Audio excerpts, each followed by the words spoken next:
ஆண்டவராகிய இயேசு கிறிஸ்துவின் நாமம் பரிசுத்தப்படுவதாக. லேவியராகமம் அதிகாரம் 1. கர்த்தர் ஆசரிப்பு கூடாரத்திலிருந்து மோசேயை கூப்பிட்டு அவனை நோக்கி, நீ இஸ்ரவேல் புத்திரரிடத்தில் சொல்ல வேண்டியது என்னவென்றால், உங்களில் ஒருவன் கர்த்தருக்கு பலி செலுத்த வந்தால், மாட்டு மந்தையிலாவது ஆட்டு மந்தையிலாவது ஒரு மிருகத்தை தெரிந்தெடுத்து பலி செலுத்த வேண்டும். அவன் செலுத்துவது மாட்டு மந்தையிலிருந்து எடுக்கப்பட்ட சர்வாங்க தகன பலியானால் அவன் பழுதற்ற ஒரு காளையை செலுத்துவானாக.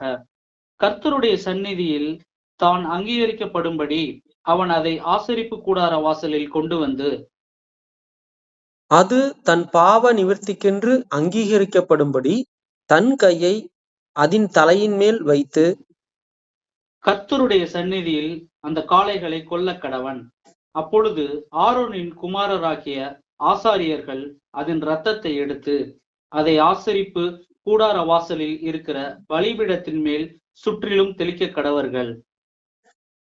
பின்பு அவன் அந்த சர்வாங்க தகன பலியை தோலுரித்து அதை சந்து சந்தாக துண்டிக்க கடவன். அப்பொழுது ஆசாரியனாகிய ஆரோனின் குமாரர் பலிபீடத்தின் மேல் அக்கினியை போட்டு அக்கினியின் மேல் கட்டைகளை அடுக்கி, அவன் குமாரராகிய ஆசாரியர்கள் துண்டங்களையும் தலையையும் கொழுப்பையும் பலிபீடத்திலுள்ள அக்கினியில் இருக்கிற கட்டைகளின் மேல் அடுக்கி வைக்க கடவர்கள். அதன் குடல்களையும் தொடைகளையும் அவன் தண்ணீரினால் கழுவுவானாக. அவைகளை எல்லாம் ஆசாரியன் பலிபீடத்தின் மேல் சர்வாங்க தகன பலியாக தகனிக்க கடவன். இது கர்த்தருக்கு சுகந்த வாசனையான தகன பலி. அவன் செலுத்துவது செம்மறியாட்டு மந்தையிலுள்ள ஆடுகளிலாவது வெள்ளாட்டு மந்தையிலுள்ள ஆடுகளிலாவது எடுக்கப்பட்ட சர்வாங்க தகன பலியானால் பழுதற்ற ஒரு கடாவை கொண்டு வந்து கர்த்தருடைய சந்நிதியில் பலிபீடத்தின் வடபுறத்தில் அதை கொல்ல கடவன்.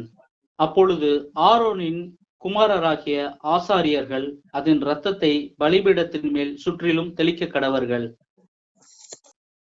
பின்பு அவன் அதை சந்து சந்தாக துண்டித்து அதன் தலையையும் கொழுப்பையும் கூட வைப்பானாக.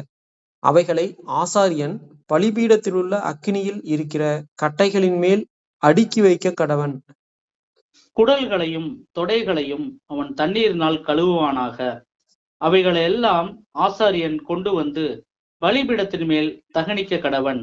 இது சர்வாங்க தகன பலி. இது கர்த்தருக்கு சுகந்த வாசனையான தகன பலி.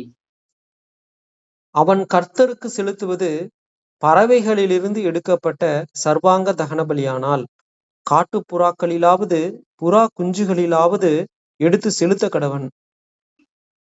அதை ஆசாரியன் பலிபீட தண்டையில் கொண்டு வந்து அதன் தலையை கிள்ளி பலிபீடத்தில் தகனித்து அதன் இரத்தத்தை பலிபீடத்தின் பக்கத்தில் சிந்த விட்டு அதன் இறை பையை அதன் மலத்தோடும் கூட எடுத்து அதை பலிபீட தண்டையில் கிழக்காக சாம்பல் இருக்கிற இடத்திலே எரிந்துவிட்டு பின்பு அதன் செட்டைகளுடன் அதை இரண்டாக்காமல் பிளப்பானாக. பின்பு ஆசாரியன் அதை பலிபீடத்தில் உள்ள அக்கினியில் இருக்கிற கட்டைகளின் மேல் தகனிக்க கடவன்.